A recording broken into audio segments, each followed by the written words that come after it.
ассалому алайкум дӯстони азиз, хушомадед ба канали Dom TJ. дар имрӯза навормон 12 хонаҳои фурӯшӣ аз Душанбе, Хуҷанд, Бохтар, Кӯлоб ва ғайра мебошанд.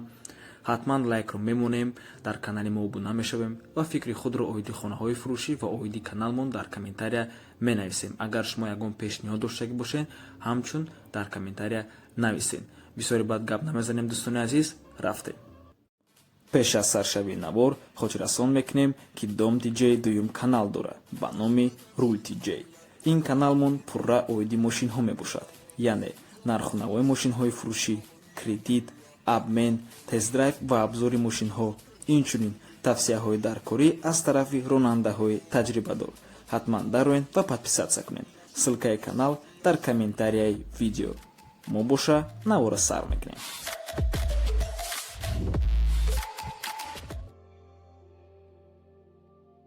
сар мекунем якум хонаи фурӯшӣ аз шаҳри Душанбе дар бинои Новостройка. як хонага квартира дар 14-ум ошёна бо масоҳати 39 метри квадратӣ. дома аллакай сохтагиянд.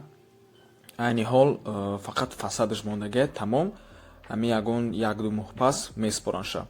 дом ҷойгир аст назди роҳда рӯпарӯи ҳукумати Шоҳмансури шаҳри Душанбе ва андози ноҳияи Шоҳмансури шаҳри Душанбе, бивши Голубой экран. ман дома беҳад хушрӯ медонам. ин дома фирмаи манзилсозҳои аъло сохтааст. дом худаш 18 этажа мешавад. ин фирма раисаш акай Раҳимай. акай Раҳим боша додари акай Маҳмуд. акай Маҳмуд боша раиси дигар фирма, раиси фирмаи Сарманзил, яке аз беҳтарин фирмаи сохтмонии умуман Тоҷикистон мебошад.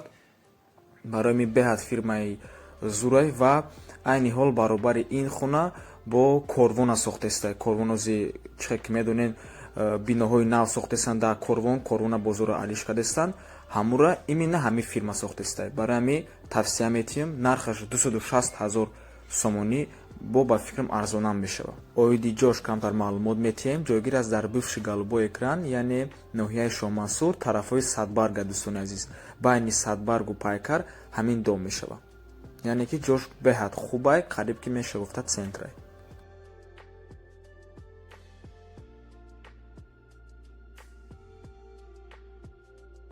ҳавлии фурӯшӣ дар шаҳри Ҳисор, деҳаи Гачак. 2 этажа ҳавлӣ мебошад. 8 дар хона, 6 сотик замин бо нархи 220 000 сомонӣ савдоам мешавад. алишам мешавад.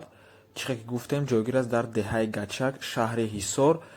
хона коробкаяй, яъне ки фақат сохтагиашаву ремонт трезаву дараш оли мондагияй.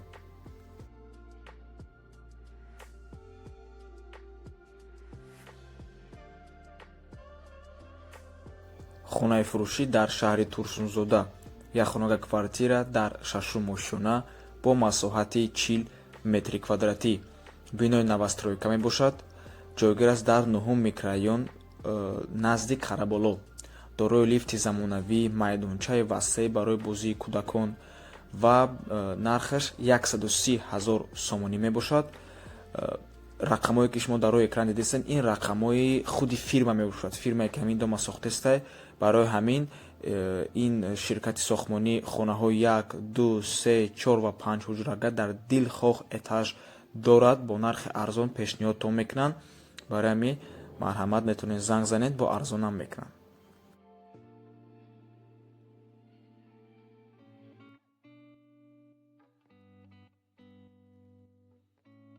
хонаи фурӯшӣ дар шаҳри Душанбе, Гипразем, Военнигарадок. дом 5 этажка мебошад. хонаи фурӯшӣ худаш дар 4-ум ошёна ҷойгир аст. 2 хонагаяй, не ки кухниша хона кардагиянд, вообщем 3 хонагаяй. барои он ки балкони калон дора ва кухнира дар балкон задагиянд. трезаҳои нав мондагиянша. нархаш 290 000 сомонӣ. рақамҳои соҳиби хона дар рӯи экран. имо ватсап дора. квадратураш ай 6 метри квадратӣ зиёд. балконаш 2/6, зал 5/340, дигар хонааш 340 ба 4-3, дескиш 2/6/3 мебошад. коридор дора, баня туалет алоҳида. харидори конкрет мебоша, арзонам мешавад.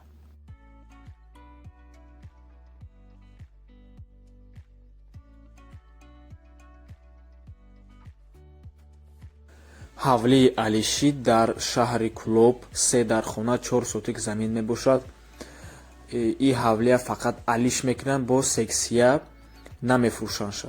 Барои ҳамин касе хоҳиш дорад, касе сексия дорад, метавонед ба ҳазур вариантатона пешниҳодшон кунед, фақат алишияй.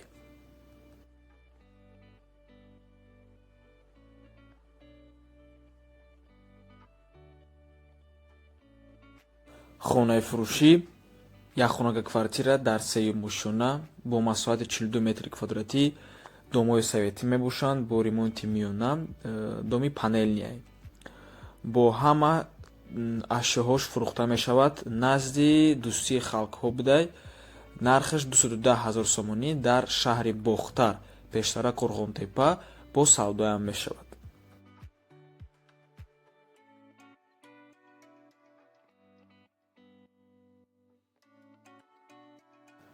хонаи фурӯшӣ дар шаҳри Душанбе ду хонага квартира дар 11 ошона бинои навастройка мебошад, бо масоҳати 48 метри квадратӣ. И якхонага будай, гирифтам переделка кардагианша. хона дар қафои генпрокуратура рӯ ба рӯи поликлиника масҷиди ҷумъахонӣ.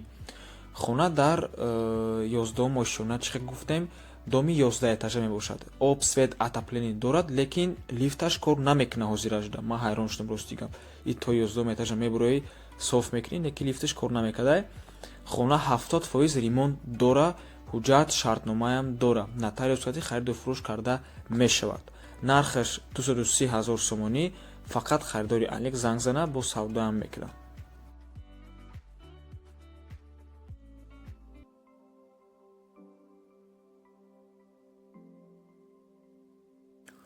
се хонага квартира бо масоҳати 70 метри квадратӣ дар цоколни этаж. Цоколни этаж маъное дорад ки подвалай пешай якум этаж, яъне таги якум этажда иқак дусе дона трезачаи майдача дора. бинои навастройка мебошад. Дар 19 микрорайони шаҳри Хуҷанд ҷойгир аст, бе ремонт. нархаш 210 000 сомонӣ, савдоам мешавад. ва рости гап ҳозир анам хали намуд хонаҳо, яъне подвало беҳад популярни шудесанд, бо асобина да ҳамо Хуҷанд. рости гап намедонам барои чӣ, ба фикрам барое ки нархаш арзонтара, чем этажои боло. касе кам хали хона дора, дар комментария нависен чӣ халияй ҳамин хали хона, харидан дар кора ё ки лозим нест.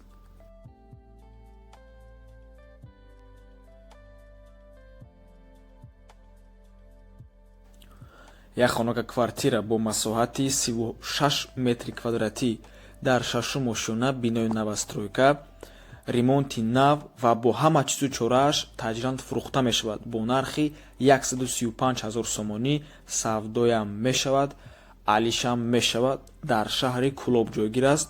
ва рости гап ман ҳайрон шудам. И беҳад ремонташ хубай, бо навастройка, бо 6 этаж, нархаш беҳад арзонай рости гап.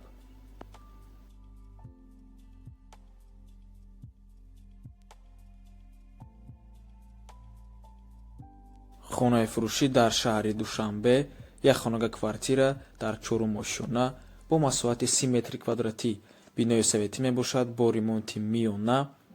нархаш 200 000 сомонӣ, ҷойгир аст дар ноҳияи Шоҳмансур, 7 километр.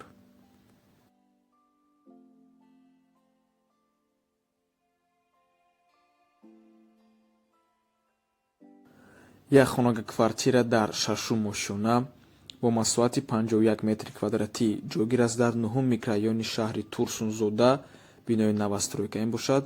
ва и якхонагара духонага кардагианд, чиба ки квадратураш 51 метри квадратӣ ба ҳазур позволят мекуна. ремонти нағз бо ҳама лавозимотҳо фурӯхта мешавад. мебел, кондитсионер, термекс, кухни, гарнитур, холодильник. ба главни дари беруна, яъне ҳавая ариш карда шудааст. дом кирпичниай, хона дар тарафи офтоб аст. нархи хона 218 000 сомонӣ, бо савдоям мешавад. дар шаҳри Турсунзода.